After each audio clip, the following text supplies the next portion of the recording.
اعوذ باللہ السمیع العلیم وبوجہہ الکریم وسلطانہ القدیم من الشیطان الرجیم من ہمزہ ونفخہ ونفثہ بسم اللہ الرحمن الرحیم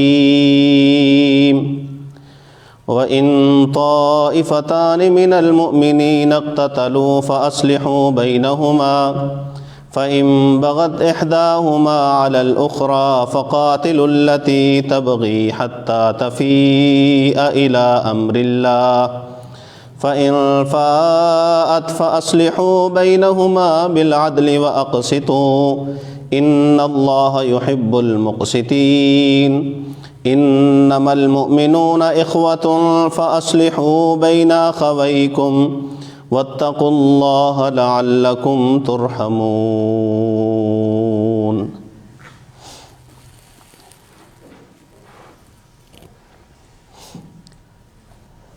دین اسلام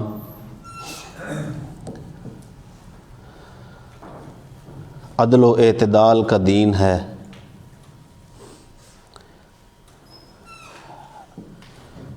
نہ اس میں افراط ہے اور نہ اس میں تفریط ہے،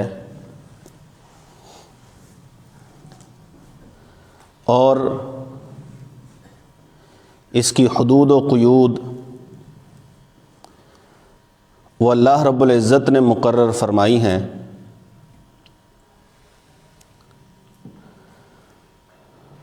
وہ دائرہ جس دائرے کے اندر رہتے ہوئے بندہ مسلمان کہلواتا ہے، اور اگر اس دائرے سے باہر نکل جائے تو بندہ اسلام سے خارج ہو جاتا ہے۔ وہ دائرہ، وہ خط اللہ رب العزت نے کھینچا ہے۔ کوئی بھی شخص اپنی تنگی طبع کے باعث کسی کو اسلام سے خارج قرار نہیں دے سکتا، اور نہ ہی کوئی شخص وسعت ظرفی کا مظاہرہ کرتے ہوئے ایسے لوگ جو اسلام سے خارج ہیں انہیں دائرہ اسلام میں شمار نہیں کر سکتا۔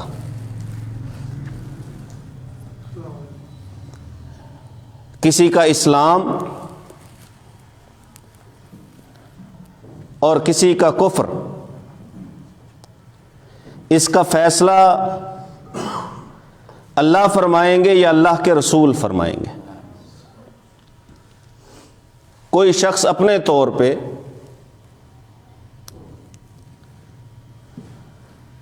فتویٰ صادر نہیں کر سکتا کسی خاص شخص کے بارے میں کہ فلاں دائرہ اسلام سے خارج ہے، اور نہ ہی ایسے شخص کے بارے میں کہ جس نے اسلام کا کلمہ ہی نہیں پڑھا، اقرار ہی نہیں کیا، نہ ہی اس کے بارے میں کوئی کہہ سکتا ہے کہ نہیں وہ اسلام کے دائرے کے بیچ میں ہے، وہ اسلام میں داخل ہے، لہٰذا اسے کافر نہ کہا جائے۔ یہ فیصلے اللہ کے ہیں اور اللہ کے رسول کے ہیں۔ اور جو رسول اللہ صلی اللہ علیہ وآلہ وسلم کی دعوت تھی، وہ دعوت اسی حکمت کے اوپر مبنی تھی۔ ادعو الی سبیل ربک بالحکمت والموعظۃ الحسنہ وجادلہم باللتی ہی احسن۔ حکم تھا اللہ تعالیٰ کا کہ اے پیغمبر صلی اللہ علیہ وسلم، آپ بلائیے لوگوں کو اپنے رب کے راستے کی طرف حکمت کے ساتھ، والموعظۃ الحسنہ، اور اچھی نصیحت کے ساتھ، وجادلہم باللتی ہی احسن، اور اگر اختلاف کی وجہ سے کہیں پہ جھگڑا یا مجادلہ ہو جائے تو وہ جھگڑے کا، مجادلے کا طریقہ بھی انتہائی احسن ہونا چاہیے، خوبصورت ہونا چاہیے، بہترین ہونا چاہیے۔ تو دین اسلام اور اس کی دعوت حکمت پر مبنی ہے۔ آج جو ہمارا حال ہے اور جو داعیان دین آج ہمیں اکثر و بیشتر نظر آتے ہیں،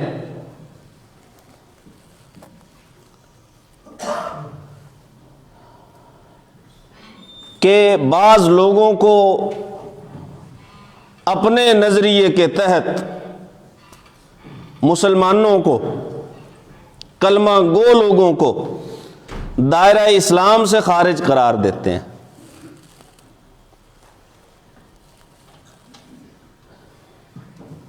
بعض لوگوں نے اس چیز کو اپنا حق سمجھا ہوا ہے،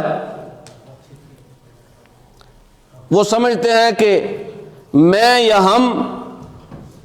ہم کسی بھی شخص کے بارے میں یہ فتویٰ صادر کر سکتے ہیں کہ وہ اسلام سے خارج ہے، لہٰذا یہ سلسلہ آج آپ کو جگہ جگہ دیکھنے کو ملے گا کہ ایسے لوگ جو دعویٰ تو یہ کرتے ہیں کہ وہ دین کی طرف دعوت دیتے ہیں، لیکن حقیقت میں ان کی دعوت کا جو سب سے بڑا نقطہ ہوتا ہے وہ یہی ہوتا ہے کہ مسلمانوں کو دائرہ اسلام سے بس خارج قرار دینا۔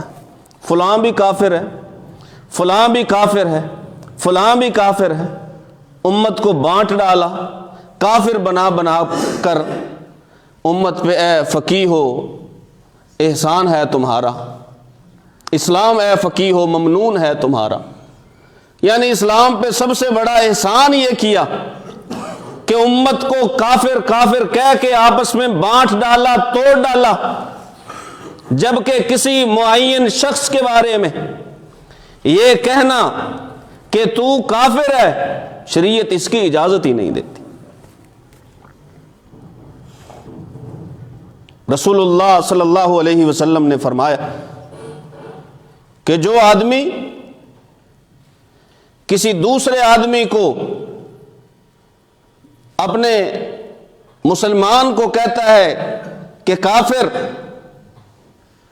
تو وہ اگر کافر نہیں ہے نا تو پھر کہنے والا کافر ہے۔ اس قدر یہ اہم معاملہ ہے، اس کی اہمیت اتنی ہے۔ آپ کسی کو کافر کہنے سے پہلے یہ سوچ لیں کہ رسول اللہ صلی اللہ علیہ وآلہ وسلم نے کہنے والے کے بارے میں کیا فرمایا۔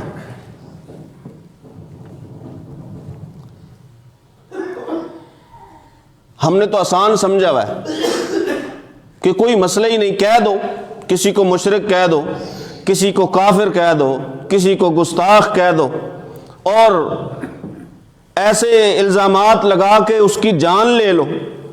بلکہ رسول اللہ صلی اللہ علیہ وسلم کا فرمان ہے، اگر کسی نے کسی مسلمان کو کہہ دیا نا کافر، تو یوں سمجھو اس نے اسے قتل کر دیا، یوں سمجھو اس نے قتل کر دیا اسے۔ کیا ہوتا ہے ہمارے ہاں؟ گستاخ قرار دے کر، کافر قرار دے کر، دائرہ اسلام سے خارج قرار دے کر، اس کے خون کو، اس کے مال کو، اس کی آبرو کو حلال سمجھا جاتا ہے۔ یہ ناجائز ہے کہ کوئی ایک شخص دوسرے مسلمان کے بارے میں کہے کہ یہ دائرہ اسلام سے خارج ہے۔ اللہ کے بندو، اللہ کے رسول صلی اللہ علیہ وآلہ وسلم تو تشریف اس لیے لائے تھے کہ لوگوں کو دائرہ اسلام میں داخل کریں، اور ایسے لوگ جو شریعت کا علم رکھتے ہیں انہیں خود رسول اللہ صلی اللہ علیہ وسلم نے اپنا وارث بتایا کہ جن کے پاس شریعت کا علم ہے وہ میرے وارث ہیں، انبیاء کے وارث ہیں۔ کیا حق وراثت یہ ہے کہ رسول اللہ صلی اللہ علیہ وسلم تو لوگوں کو دین پہ لانے کے لیے محنت کریں، اور ہماری ساری محنت، ہماری ساری تحقیق جو ہے اس کا نتیجہ ایک نکلے، فلاں کافر ہے، فلاں کافر ہے، فلاں کافر ہے۔ رسول اللہ صلی اللہ علیہ وسلم کی ساری زندگی کی محنت، ایک ایک بندہ، سب سے بڑی بات جس بات کو کہنے والا سمجھتا ہے کہ یہ بات بالکل درست ہے، کئی لوگ ان کے اندر یہ چیز اور یہ مادہ پایا جاتا ہے، یہ جو کروایا، جبکہ قرآن کہتا ہے ان الحکم الا للہ، فیصلہ تو اللہ کرے گا۔ خارجیوں نے کہا حضرت علی رضی اللہ تعالیٰ عنہ کو، حضرت امیر معاویہ رضی اللہ تعالیٰ عنہ کو کافر کہنے کے لیے، وہ بھی کافر ہے۔ وہ بھی کیوں کافر ہے؟ کیونکہ اللہ قرآن میں کہتا ہے کہ فیصلہ صرف اللہ کا ہے، اور انہوں نے ایک بندے سے فیصلہ کروایا ہے۔ لوگوں نے کہا وہ تو قرآن کی آیت بطور دلیل پیش کر رہے ہیں۔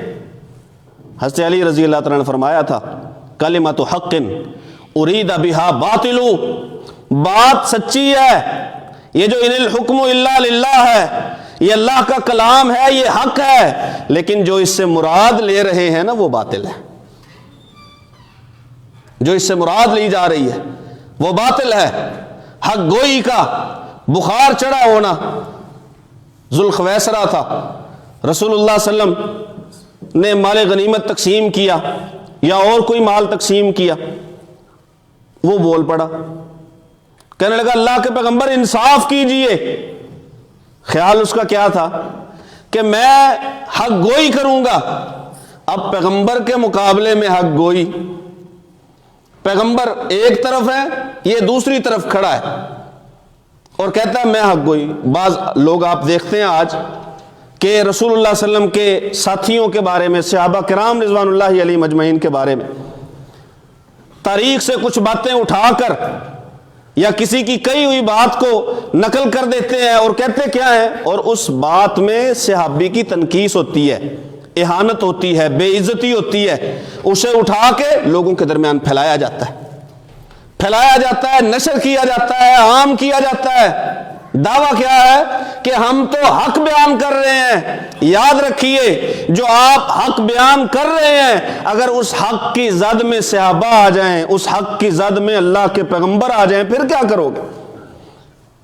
جن کی وجہ سے تم دین اسلام کے دائرے میں داخل ہوئے، تم نے حق کی گاڑی لے کر انہی پہ چڑھا ڈالی، یہ کہاں کا انصاف ہے؟ پیغمبر صلی اللہ علیہ وسلم کھڑے ہیں، یہ اسے بخار چڑھا حق گوئی کا۔ اب رسول کے سامنے رسول سے زیادہ حق بات کرنے والا کون ہو سکتا ہے کوئی کائنات میں کہ جو اللہ کے پیغمبر صلی اللہ علیہ وسلم سے زیادہ حق کرے یا حق بات کرے؟ کہنے لگا انصاف کیجئے۔ رسول اللہ صلی اللہ علیہ وسلم نے فرمایا اگر میں انصاف نہیں کروں گا تو کون انصاف کرے گا؟ اگر میرا ہی انصاف تمہیں نظر نہیں آتا تو بتاؤ پھر میرے سوا کون ہے جس کے انصاف پہ تم اعتبار کرو گے؟ اللہ کے پیغمبر پہ ہی جب اعتبار نہیں تو بتاؤ پھر کس پہ اعتبار؟ عمر رضی اللہ عنہ نے فرمایا گردن نہ اڑا دوں، کہا نہیں رہنے دو، تمہیں پتا ہے کہ اس کے بعد کئی اس جیسے لوگ ہوں گے، اس کی ذریت میں عبادت ایسے کریں گے کہ تم سمجھو گے ہماری عبادت تو کچھ بھی نہیں ہے،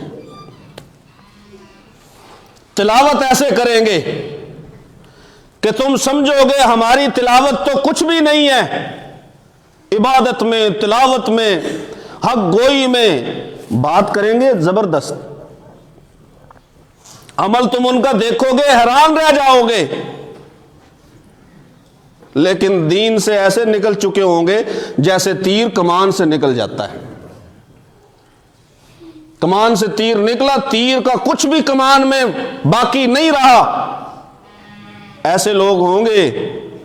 عبادت بڑی، ریاضت بڑی، ٹوپی کی اشہد ان لا الہ الا اللہ، پھر بھی اسے قتل کر دیتے ہیں۔ رسول اللہ صلی اللہ علیہ وسلم کے سامنے بیٹھے ہیں اسامہ، اور اسامہ وہ شخصیت ہیں جو رسول اللہ صلی اللہ علیہ وسلم کی محبوب شخصیت ہے۔ رسول اللہ صلی اللہ علیہ وسلم کی محبوب ترین شخصیت اسامہ بن زید رضی اللہ تعالی. تو رسول اللہ صلی اللہ علیہ وسلم کہتے ہیں کہ اس نے لا الہ الا اللہ کہا تو نے قتل کر دیا. اس نے لا الہ الا اللہ کہا تو نے قتل کر دیا. کہا لا الہ الا اللہ تو اس نے میرے ڈر سے کہا تھا. لا الہ الا اللہ میرے ڈر سے کہا تھا. رسول اللہ صلی اللہ علیہ وسلم نے فرمایا کیا اس کا دل چیر کے دیکھ لیا تھا کہ لا الہ الا اللہ تیرے ڈر سے کہتا ہے؟ لوگوں کے باطن کے بارے میں، لوگوں کے اندر کے بارے میں فیصلہ کرنے والے اس بات کو، رسول اللہ صلی اللہ علیہ وسلم کی اس بات کو سمجھیں اور غور سے سنیں کہ صحابی رسول نے میدان جہاد میں کفر کی طرف سے لڑنے والے ایک شخص کو کلمہ پڑھنے کے بعد قتل کر دیا. رسول اللہ صلی اللہ علیہ وسلم کیا فرماتے ہیں کہ قیامت کے دن جب وہ لا الہ الا اللہ کو لے کے آئے گا تو کیا کرو گے؟ لوگوں کو کافر کہنے والوں، لوگوں کو مشرک کہنے والوں، لوگوں کو گستاخ کہنے والوں، جب یہی لوگ قیامت کے دن اللہ کے سامنے کلمہ لے کر آئیں گے کیا کرو گے؟ کیا کرو گے؟ جس نبی کا کلمہ پڑھتے ہیں اسی نبی کے نام پہ قتل کرتے ہو. اسی نبی کے، تم بھی اسی نبی کے نام لیوا، وہ بھی اسی نبی کے نام لیوا، ایک دوسرے کو کافر اور مشرک اور ایک دوسرے کو گستاخ اور اسلام سے خارج اور فلاں فلاں. صرف فتوے نہیں، جو مفتی بنے بیٹھے ہیں صرف مفتی نہیں ہے، وہ کفر کے فتووں کی مشینیں نظر آتی کہ مسلسل چلے ہی جا رہے ہیں، چلے ہی جا رہے ہیں. نہ کوئی صحابی محفوظ ہے ان کے فتوے سے، نہ کوئی تابعی محفوظ ہے ان کے فتوے سے، نہ کوئی امام محفوظ ہے ان کے فتوے سے. اور آج کے مسلمان انہیں تو وہ کچھ سمجھتے ہی نہیں. رسول اللہ صلی اللہ علیہ وسلم سے پوچھتا ہے ایک صحابی، اے اللہ کے پیغمبر صلی اللہ علیہ وآلہ وسلم، آپ یہ تو بتائیے کہ اگر میں میدان جنگ میں ہوں اور ایک شخص جو مد مقابل ہے، جو مخالف ہے، میرا ہاتھ کاٹ ڈالتا ہے، وار کرتا ہے، میرا ہاتھ کاٹ ڈالتا ہے، پھر وہ چھپ جاتا ہے درخت کے پیچھے، جب میں اس پہ حملہ آور ہونے لگتا ہوں تو کلمہ پڑھ لیتا ہے، میں اسے قتل کر دوں؟ رسول اللہ صلی اللہ علیہ وسلم نے فرمایا نہیں، قتل نہیں کرنا. اللہ کے پیغمبر اس نے میرا ہاتھ کاٹا ہے، وہ دشمنوں کے ساتھ مل کے ہمارے مد مقابل ہے، میدان جہاد میں ہے. رسول اللہ صلی اللہ علیہ وسلم نے فرمایا نہیں، قتل نہیں کرنا. کیوں؟ کیونکہ اس نے لا الہ الا اللہ پڑھ لیا. لا الہ الا اللہ پڑھنے والے کو یہ سمجھ کر کہ یہ کافر ہے، قرآن میں اللہ وحدہ لا شریک کیا فرماتے ہیں کہ اے ایمان والو، جب اللہ کے راستے میں جہاد فی سبیل اللہ کے لیے نکلو، فتبینوا، تو کسی کو کچھ کہنے سے پہلے تحقیق کر لیا کرو، تحقیق کر لیا کرو. ولا تقولوا لمن القى الیکم السلام لست مؤمنا. کوئی بھی ایسا شخص جو تمہیں راستے میں جاتے ہوئے سلام کہے، اسے یہ نہ کہو کہ تو مومن نہیں ہے. قرآن کہتا ہے، سورہ نساء ہے، لا تقولوا لمن القى الیکم السلام لست مؤمنا، کہ جو سلام کہے اسے یہ نہیں کہنا کہ تم مومن ہی نہیں ہے. کلمہ پڑھنے والا، قرآن کیا کہتا ہے؟ سلام کہنے والا، کلمہ اس نے سامنے نہیں پڑھا، اقرار باللسان، ایک تو وہ ہے جس نے کیا ہے، اس کے بارے میں تو رسول اللہ صلی اللہ علیہ وسلم نے فرمایا اسامہ کیا کرو گے جب یہ لا الہ الا اللہ بھی ساتھ ہوگا اور بندہ بھی ساتھ ہوگا، اللہ کے سامنے آ جائیں گے، کیا کرو گے؟ پھر رسول اللہ صلی اللہ علیہ وسلم نے فرمایا اللہ تو گواہ ہو جا میں اس قتل سے بری ہوں. اللہ تو گواہ بن جا کہ یہ جو قتل اسامہ نے کیا ہے میں اس سے بری ہوں. اسامہ کہتے ہیں میں اس قدر شرمندہ میں نے اپنے دل میں کہا کاش میں آج مسلمان ہوا ہوتا، آج سے پہلے مسلمان ہی نہ ہوتا. کہ اتنی بڑی بات، اتنا بڑا کام، اتنی بڑی غلطی وہ مجھ سے سرزد ہوئی کہ رسول اللہ صلی اللہ علیہ وسلم اس قدر غصے میں ہے. جس نے کلمے کا اقرار کر لیا اس کے اندر کا اللہ کو پتہ ہے. وَحِسَابُهُمْ عَلَى اللَّهِ. رسول اللہ صلی اللہ علیہ وسلم نے فرمایا کہ مجھے حکم دیا گیا ہے کہ میں لوگوں سے لڑوں جب تک وہ لا الہ الا اللہ نہ کہیں, نماز ادا نہ کریں, زکوٰۃ نہ دیں. فَإِذَا فَعَلُوا ذَلِكَ, اگر وہ یہ کام کریں, پڑھ لیں, نماز پڑھیں, زکوٰۃ ادا کریں, اگر وہ یہ کام کریں گے عَصَمُوا مِنِّي دِمَاءَهُمْ وَأَمْوَالَهُمْ, پھر میں انہیں کچھ نہیں کہوں گا, ان کے مال, ان کی جانیں, ان کے خون, وہ سارا کچھ ہمارے لیے محترم ہے. کیوں؟ اس نے کلمہ پڑھا ہے. اچھا اس کے عمل, اس کی نیت, اس کی سوچ, اس کا ضمیر, وَحِسَابُهُمْ عَلَى اللَّهِ, اس کے بارے میں رسول اللہ صلی اللہ علیہ وسلم نے اللہ حساب لے گا. لَسْتَ عَلَيْهِمْ بِمُسَيْطِرٍ إِنَّمَا أَنْتَ مُذَكِّرٌ, آپ کا کام ہے نصیحت کرنا. یہ رسول اللہ صلی اللہ علیہ وسلم کو اللہ نے کہا ہے, آپ کا کام ہے نصیحت کرنا. لَسْتَ عَلَيْهِمْ بِمُسَيْطِرٍ, آپ داروغہ نہیں ہے کہ لاٹھی اٹھائیں اور لوگوں کو سیدھا کرتے پھریں, ایک ایک جگہ پہ ایک ایک بندے کے پاس جا کے اسے لاٹھی کے ساتھ سیدھا کرتے پھریں. آپ اس لیے نہیں آئے, آپ کا کام ہے تبلیغ کر دینا, پہنچا دینا, یہ آپ کی ذمہ داری. ہماری ذمہ داری تبلیغ کرنے والوں کی ذمہ داری, واعظ و نصیحت کرنے والوں کی ذمہ داری, خطبہ و تقریر کرنے والوں کی ذمہ داری پہنچا دینا ہے. پہنچا دیا, آپ کی ذمہ داری پوری ہوئی. صحیح بات قرآن کے مطابق, سنت کے مطابق پہنچا دی, آپ نے اپنی ذمہ داری کو ادا کر دیا. فلاں مشرک, ہم تو اس ذمہ داری پہ تو ہم آتے ہی نہیں ہیں نا. اس ذمہ داری پہ ہم نہیں آتے کہ رسول اللہ صلی اللہ علیہ وسلم کی ساری باتیں لوگوں تک پہنچائی جائیں, قرآن کی آیتیں, ان کا ترجمہ, وہ لوگوں تک اس طرف نہیں ہم آتے جو ہماری ذمہ داری ہی نہیں ہے. میرا کام ہی نہیں کہ میں کسی کو کافر قرار دوں, میرا کام ہی نہیں کہ میں کسی کو اسلام سے خارج قرار دوں. جو میرا کام نہیں ہے وہ میں کر رہا ہوں, اور جو میرا کام ہے حق تبلیغ ادا کرنا وہ میں کر نہیں رہا. اختلافی باتیں, اختلافی مسائل, میری ساری زندگی کی تحقیق, اس کا نچوڑ کیا ہے؟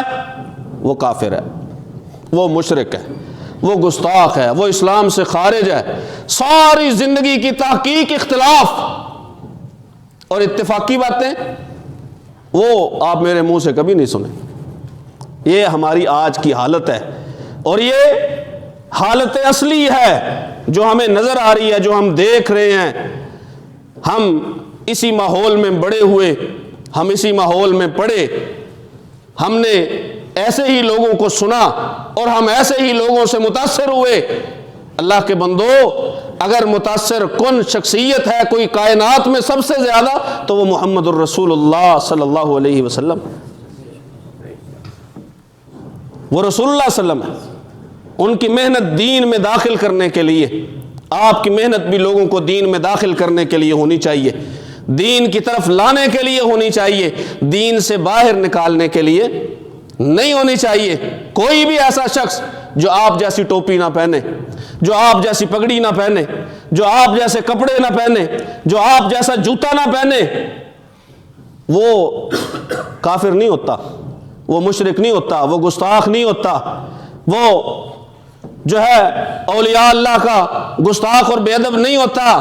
اس کی اپنی مرضی ہے, وہ جیسے کپڑے پہنے, جو شریعت اسے اجازت دیتی ہے جو مرضی پہنے. سفید پہننا ہے سفید پہنے, رنگدار پہننا ہے رنگدار پہنے, وہ اس کی اپنی مرضی ہے. محض رنگوں کی وجہ سے جگہ جگہ, یہاں میں تو حیران ہوں, کالونی میں جو سرکاری مکان ہے ادھر بھی اپنے اپنے فرقے کا جھنڈا جو ہے نا وہ لگایا ہوا. کیا امتیاز ہے یہ, کیا امتیاز ہے. چلو کسی کا اپنا گھر ہو نا تو بات سمجھ آتی ہے کہ وہ مرضی کرے. سرکاری گھروں پہ, کمپنی کے گھروں پہ وہ اپنا اپنا الگ الگ, تاکہ پتہ چلے کہ میرا تعلق فلاں فرقہ سے ہے, تو ایسا بن کے پتہ چلے کہ تو محمد صلی اللہ علیہ وسلم کا امتی ہے. ایسا بن کے قیامت کے دن رسول اللہ صلی اللہ علیہ وسلم تجھے پہچان سکے کہ واقعی میرا امتی ہے. آخر دعوانا الحمدللہ رب العالمین.